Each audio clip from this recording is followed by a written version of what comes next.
ఆంధ్రప్రదేశ్లో బలపడడమే లక్ష్యంగా బీజేపీ వ్యూహాలు రచిస్తోంది.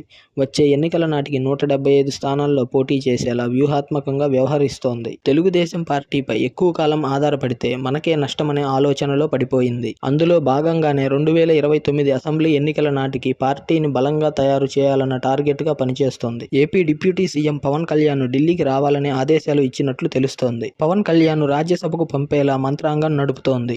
వైసీపీ తరపున ఎన్నికైన విజయసాయిరెడ్డి 2 రోజుల క్రితం రాజ్యసభ సభ్యత్వానికి రాజీనామా చేశారు. ఆయన దారిలో మరికొందరు ఎంపీలు ఉన్నట్లు ప్రచారం జరుగుతోంది. వైసీపీని పూర్తి వీక్ చేయాలనే లక్ష్యంతో బీజేపీ వ్యూహాత్మకంగా వ్యవహరిస్తున్నట్లు తెలుస్తోంది. దీంతో ఆయన స్థానంలో పవన్ కళ్యాణ్ను పెద్దల సభకు పంపేలా బీజేపీ ప్లాన్ చేస్తోంది.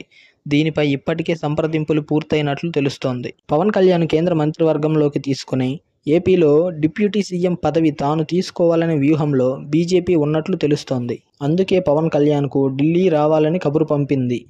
2029లో బీజేపీ, జనసేన కలిసి పోటీ చేసేలా కసరత్తులు మొదలుపెట్టినట్లు తెలుస్తోంది.